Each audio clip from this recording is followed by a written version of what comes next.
YouTube फॅमिलीला माझा नमस्कार. आज मी माझ्या पूर्णा नदीच्या काठी असलेल्या शेतामध्ये आलो. इथं गेल्या वर्षी आपला 2 एकर ऊस होता. हा 2 एकर ऊस 18 टन झाला आणि यावर्षी ऊस मोडून आपण यावर्षी सोयाबीन पेरलेला आहे. तर सांगण्याचं तात्पर्य असं की शेतकऱ्यांना किती कष्ट सहन करावं लागतात. शेत नांगरणे, पाळी घालणे, रुटर करणे, त्याच्यानंतर पाणी पडल्यावर पेरणी करणे, त्याच्यानंतर जनावरांचा त्रास, त्याच्यानंतर डुकरांचा त्रास, त्याच्यानंतर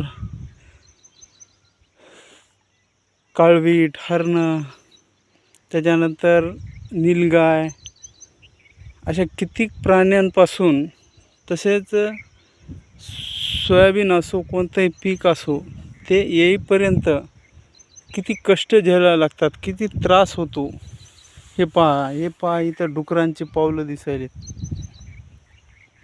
हे इकडं डुकराची पावलं दिसायलेत आणि त्या साईडनं हरणं, काळविटं, तसे ते नीलगाय, हे जनावरं पण शेतात येतात आणि धानाचा नासोडा करतात.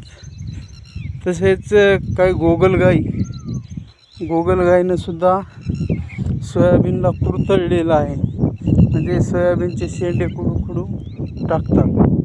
म्हणजे किती त्रासातून, संघर्षातून शेतकऱ्याला जावं लागतं. याचं दुःख फक्त शेतकऱ्यालाच माहीत असतं. हे पहा, हे पावलं, हे डुकराचे पावलं. हे असं खूप त्रासातून जावं लागायचं किंवा जावं लागतं. तर सांगण्याचं तात्पर्य बाबा, हे पहा इथं धुंदळा केलेलं जनावरांनी, किती त्रास होतो, किती संकटातून जावं लागतं. हे पहा, हे इकडं गोंधळा करून टाकलेले चक्रा, हे त्यांची इकडून तिकडे जाण्याची वाट किती. हे पहा, हे ढोरांचे, कोणाचे तरी ढोरं आलेले आहेत नदीला चरायला आणि हे इथून गेलेले आहेत. म्हणजे सोयाबीन निघेपर्यंत, आता सोयाबीन निघताना सुद्धा पावसाचं पाणी पडतं, त्यावेळेस सुद्धा सोयाबीन भिजतं. ते सोयाबीन काढल्यावर ते ढिगं गोळा करतो, त्यावेळेस सुद्धा पावसाचं पाणी पडतं. परतीचा मोसम, पाण्याचं पाऊस पडतं, मग त्यावेळेससुद्धा सोयाबीन भिजतं.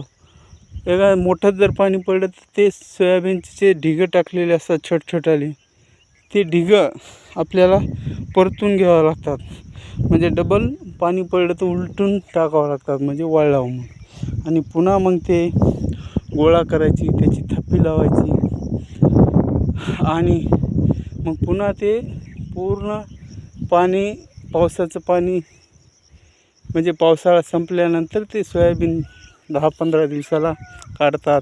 त्याच्यानंतर काढल्यानंतर सोयाबीन शेतातलं जे काही होईल ते विकण्यासाठी न्यायचं आणि विकायच्या टायमाला त्याला भाव किती असतो, काय असतो, त्याचा मागणी तसा, पुरवठा जसा असतो तसं. भारतात 60-65% शेतकरी आहेत आणि त्याच्यामुळं काय उत्पन्न जास्त होतं आणि उत्पन्न जास्त झाल्यामुळं काय होतं, सोयाबीनला भाव कमी येतो आणि लोकांचं एकदाच सोयाबीन बाजारात, मार्केटमध्ये येतं आणि त्याच्यामुळंच काय होतं, भाव कमी येतो.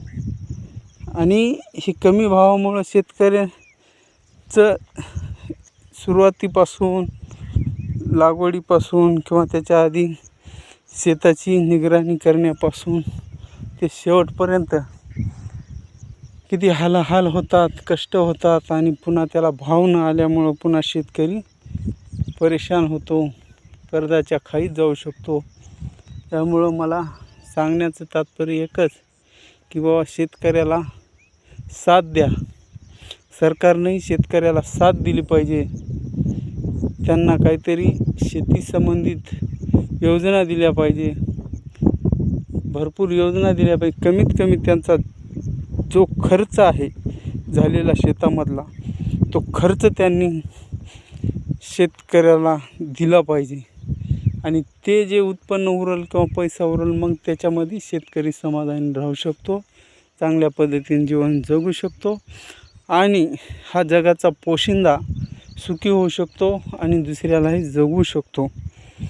असं माझं एक स्पष्ट, चांगलं आणि हिताचं मत आहे. तरी हे शासनानं सुद्धा लक्षात घ्यावं अशी माझी तळमळीनं सर्व शेतकऱ्याच्या वतीनं विनंती आहे.